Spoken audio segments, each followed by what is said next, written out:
presidente, eu queria me dirigir ao senhor Rogério Marinho, que mais uma vez carrega esse bastião, ele que foi condutor aí da reforma trabalhista, da reforma Previdência, agora também na MP 905, confirmando que esta medida provisória não trata apenas da regulação de trabalhos de jovens, mas é uma outra reforma trabalhista.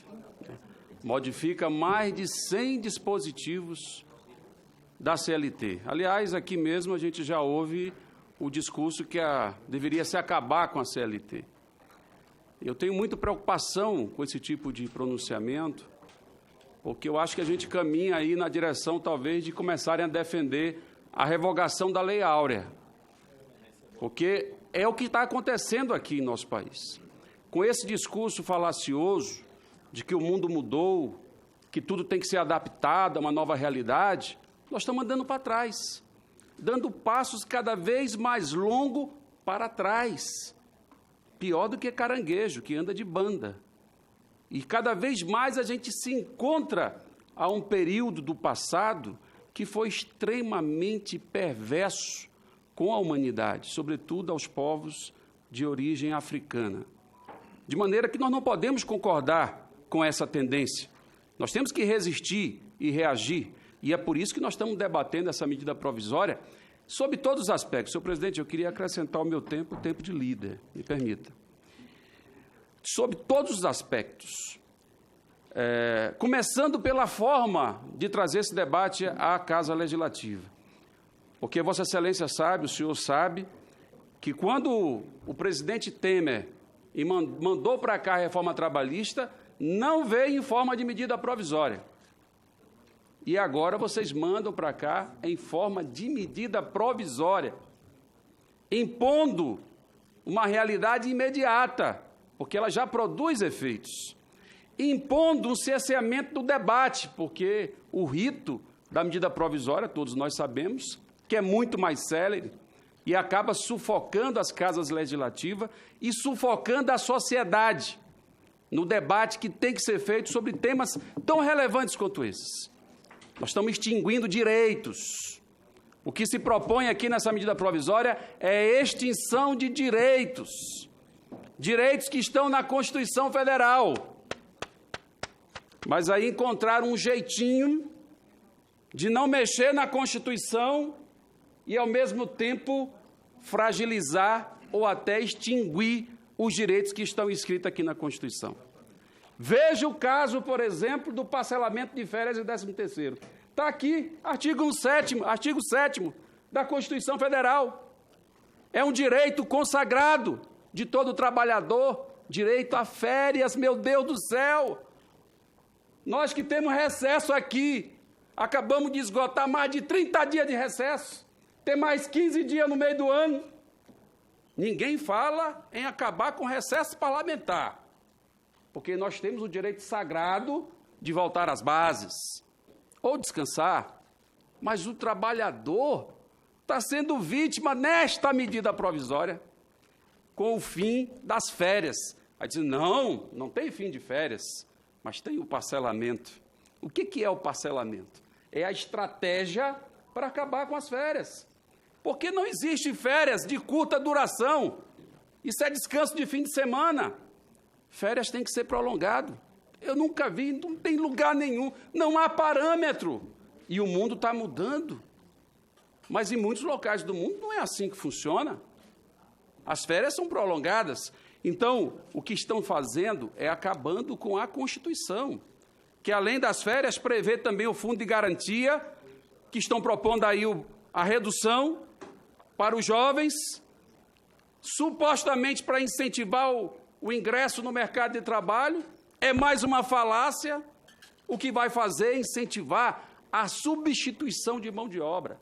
Olha, não me venham dizer que não vai ser isso, porque a lógica do empregador é óbvio que é ter mais lucro.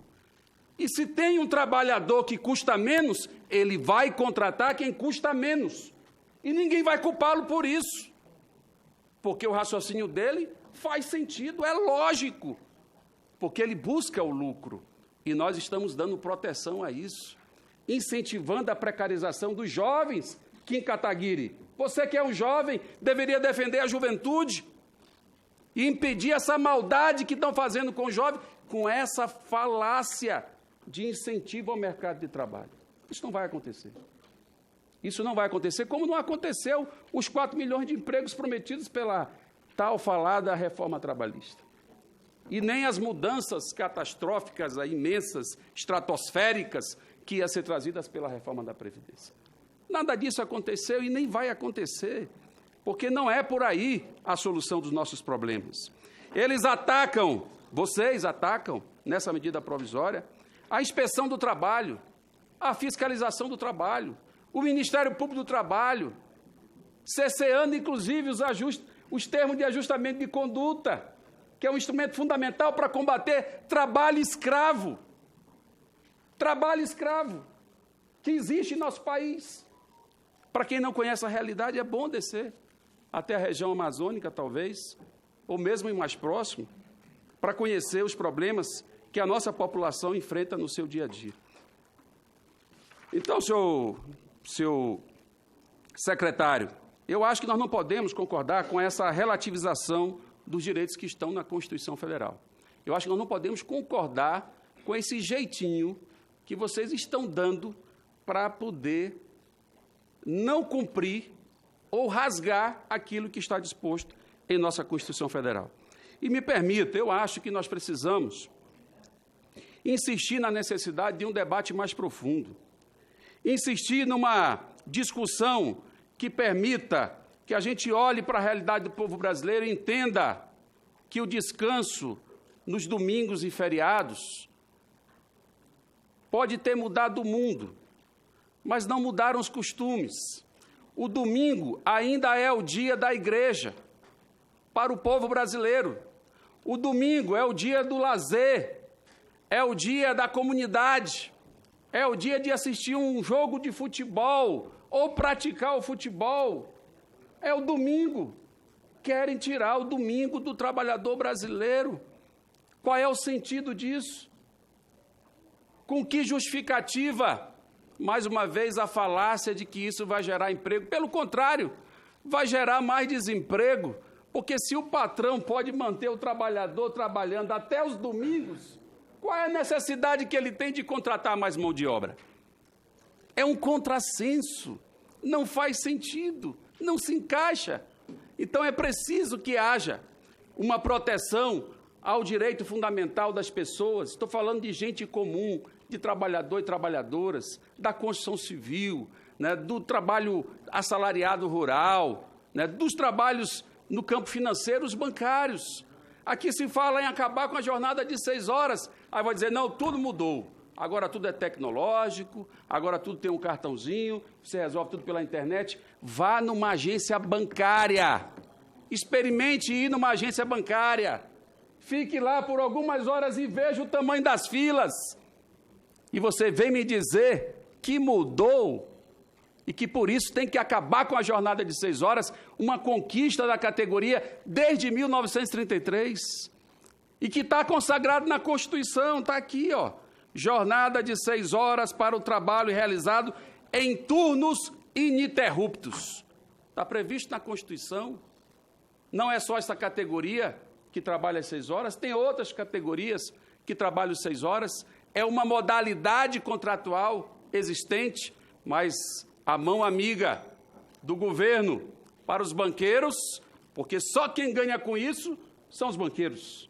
Ninguém mais. A sociedade não vai ganhar, não vai diminuir fila, não vai contratar mais trabalhador. Então, a fila nos bancos vai prosseguir, né? Vai prosseguir. Então, de maneira que nós não podemos concordar com essa iniciativa que só olha o mercado como se fosse um Deus e esquece o povo que continua pagando o pato. E não é o pato amarelo da Fiesp lá na Avenida Paulista. De maneira que nós deixamos aqui a nossa reflexão, nossas inquietações, haveremos de participar intensamente dessa discussão. São muitos pontos, o tempo nem permite que a gente adentre todos os aspectos dessa medida provisória que a população ainda não sabe, não tem conhecimento. E a mídia pouco dá bola para isso, porque isso interessa ao grande capital. Muito obrigado, presidente.